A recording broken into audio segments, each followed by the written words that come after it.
On the latest episode of Getting to Know Jew, we speak with Ally Fabes. Fabes is a saxophonist and singer in Glass Bandit, a band that grew out of the University of Kansas and just moved to Austin, Texas to make it big. But Fabes also was recently the program director at KU Hillel, so we chat about her musical and Jewish professional career, and at the end of the podcast, we've even got some music from Glass Bandit for you. Hi, Ally. Welcome to the podcast. Hi, thanks for having me. So, first of all, how are you enjoying Austin, and do you miss Kansas City? Austin's great. I'm getting used to traffic. That's the big thing. I miss Kansas City quite a bit. My friends are still there. I have people that have become my family there. But I'm loving it down here. The weather's perfect, and I've gone kayaking almost every single day, or at least tried to. And I'm really happy here. It's kind of cool down here. Where do you go kayaking in Austin? I've never heard that as like one of the activities you can do down there.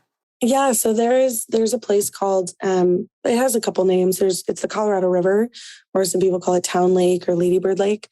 And it flows directly in the middle of downtown. And so you can kayak in the middle of the city and like go canoeing or paddleboarding or anything like that. So literally right in the heart of the city.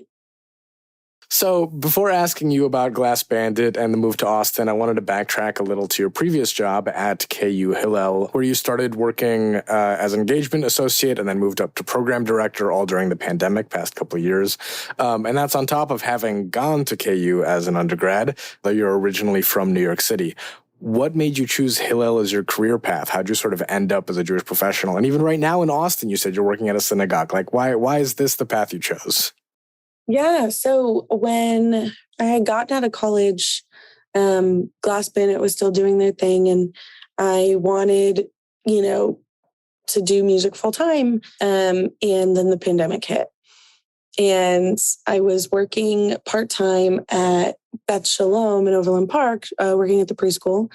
And I get a call from Susie, who's the executive director at Hillel at KU. And she calls me and she goes, "Look, we need someone in a position, and you're the person I thought of. I think you'd be a great Jewish professional." And I said, I'm going to think about it. And then as the pandemic got worse and worse, I was like, oh crap, I need a job. Like the music wasn't happening and I didn't know what else to do. And I grew up in a religious household. I grew up, doing Jewish things. My sister and my sister-in-law are both Jewish professionals. So I was like, how hard could this be? And so I started working at Hillel, and it kicked my butt. And I ended up falling in love with the position and falling in love with my job and the people that I work with and just the organization as a whole.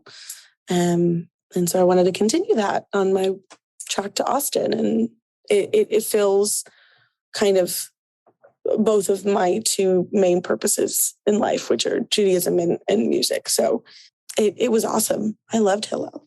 And what was it like sort of backing up as an undergrad, moving from New York City to Kansas City? What did you learn from that experience of sort of being an out-of-state student? And what did you bring from that to then, your work at Hillel? I had huge culture shock.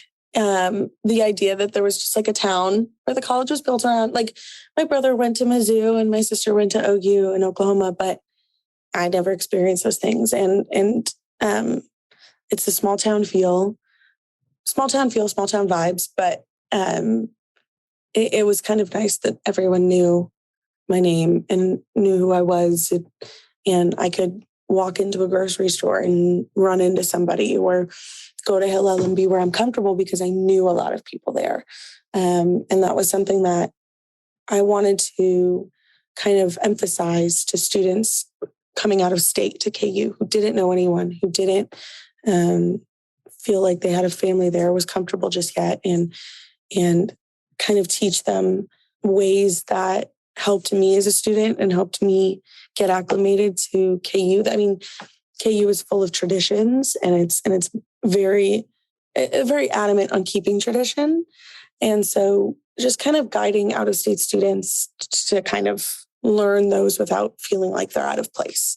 So it was kind of nice working at my alma mater and able to not give back, but help out in that sense. And how was it creating engagement programming during COVID? I mean, especially when students couldn't really gather. I heard you did like a virtual French fry tour, which seems awesome. Like how was that? Yeah, it was hard because you have these poor freshmen that are living in their dorms. They don't know basketball games. They don't know football games. They don't know anything because we're not doing anything. And so I wanted to make their experience the best that I possibly could. And so what I did was I created the Freshman Fry program where usually what would happen is students would gather at Hillel.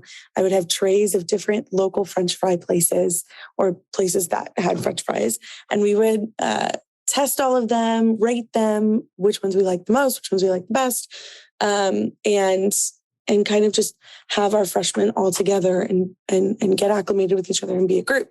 But during COVID, I can't believe I did this. I bought fries, had them all packaged individually, delivered to every single student in a dorm, and then went back to Hillel at that point and then had a Zoom call with all of them. And we just talked and played games and made sure everyone knew each other. Now that I'm thinking about it, that was crazy how much time I drove around just delivering to dorms. But I wouldn't take it back. It was kind of awesome. So yeah, so just a lot of Zoom programming, a lot of outdoor programming, a lot of thinking outside the box of how can we be together as a group while still social distancing. A lot of kickball games and yoga and park dates and all of that. And whatever we couldn't do weather-based, it was on Zoom. So we tried. And how, I mean, now that you're sort of working at a synagogue in Austin, like how has that engagement sort of changed? What are you maybe still doing on Zoom or virtually?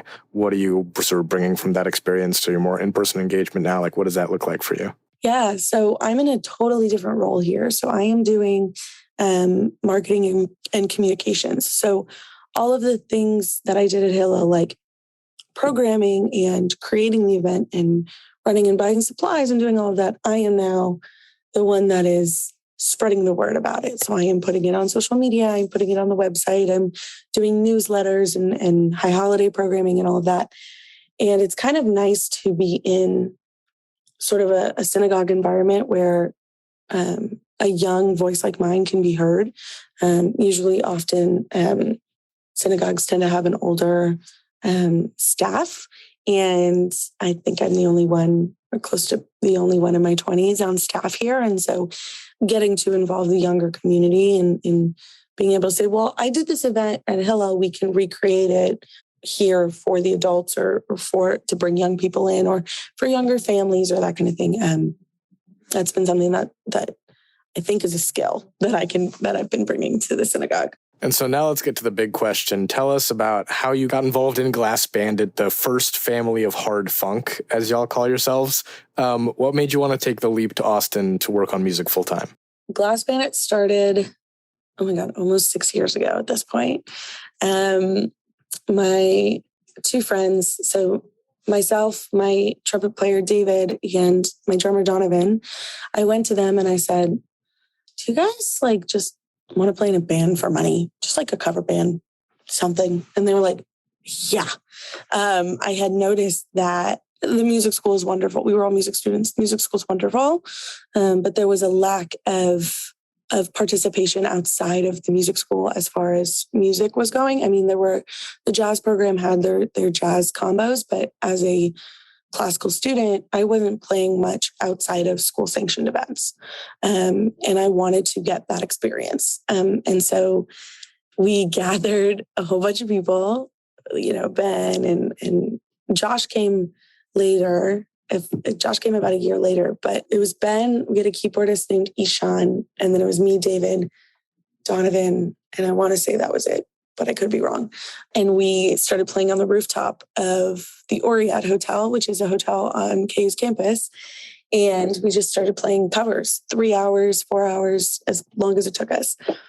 And then I would say about 2.5 years to 3 years in, we said, wait a minute, we like playing with each other. We like being with each other. Why don't we make original music? And so then it progressed into what is Glass Bandit now. And I'm so grateful because this has been like, anybody that knows me, this was like a pipe dream for me, like start a band and make it big, but it's happening and we're making it happen. And so that's been incredible. And finally we realized that Kansas City is always our home and we love it, but it wasn't conducive to an 8-piece band.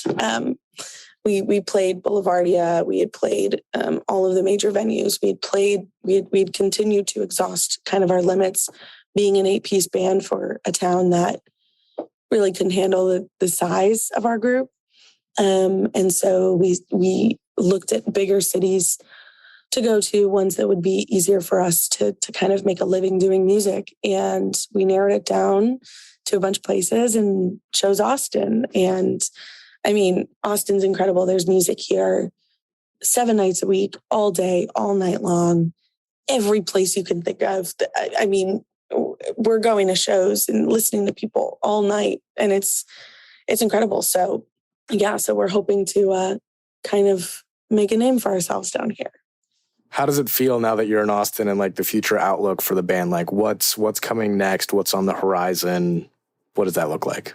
Yeah, it's wild that the amount of people that have told me just in the past like month, because we've only really been here a month, but the past people are like, I can't get my coworkers to buy me lunch. How did you get 7 other people to go down to move their entire lives to another city with you? People are saying, that's incredible. Some people are telling me you're crazy.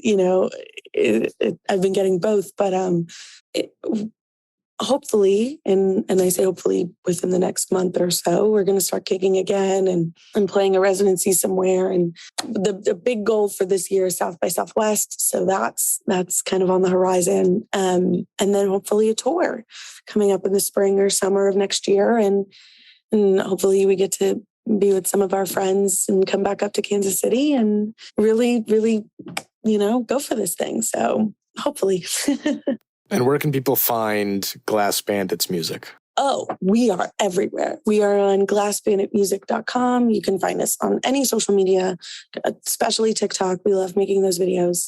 YouTube, Spotify, Apple Music, Amazon, Tidal, Deezer, everything you can imagine. We are there at Glass Bandit or Glass Bandit Music.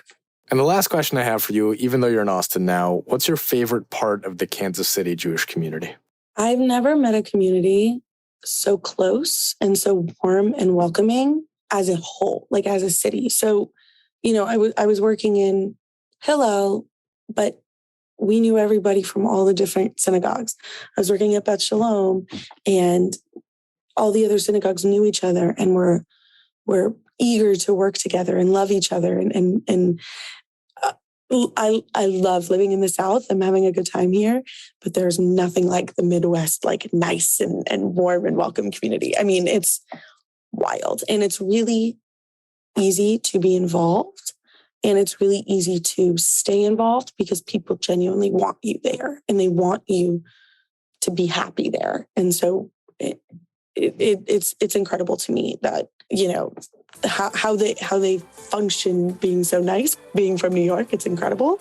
But that's something that boggles my mind every day. It's like they're genuinely happy to be around each other and be happy, and everyone knows each other, and someone's always willing to help you out with any situation you have going on, or house you for a holiday when they don't even know you or something. And it's amazing. The Getting to Know Jew podcast is a product of the Kansas City Jewish Chronicle and the Jewish Federation of Greater Kansas City. It is part of the Jewfolk podcast network and produced by Jewfolk Inc. Please rate, review, subscribe, and share. If you have suggestions for future guests, please email the show at webmaster@jewishkc.org. Hi, everyone. Lev, the producer here. As promised, the next few minutes are going to be filled by one of Glass Bandit's songs. If you enjoy it, go check out Glass Bandit's music anywhere you get your music, or click the link in the podcast notes. This song is called Warriors. Enjoy.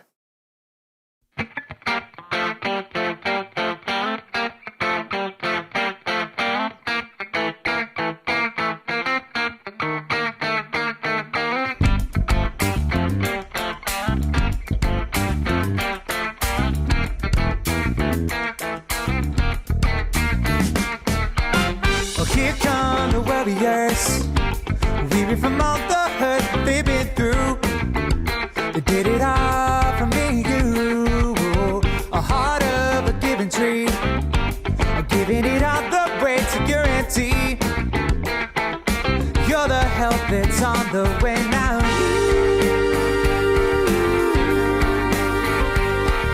You live and die where you are standing for the promise of someday. It's true. Crying out but no one listens.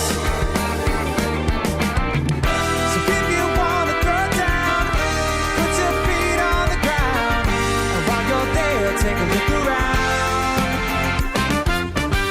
'Cause I'm not starting to fight if we can see eye to eye.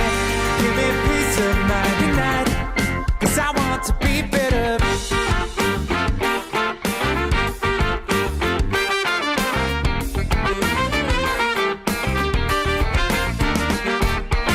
Oh, here come the renegades, trying to bring us back to good old days. Reaching backwards, ever onward. They say they don't take for granted. Seeds of doubt they haven't planted, until the battle lands at their doorstep.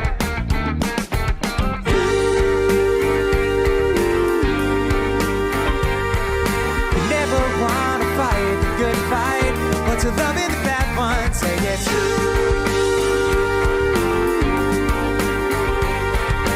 Cower in the cover of shame. And if you wanna throw down, put your feet on the ground, and while you're there, take a look around.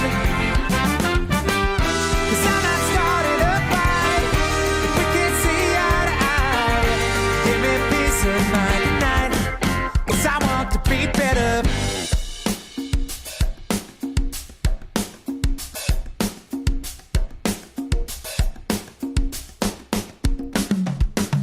Oh, here come the warriors. Here come the warriors.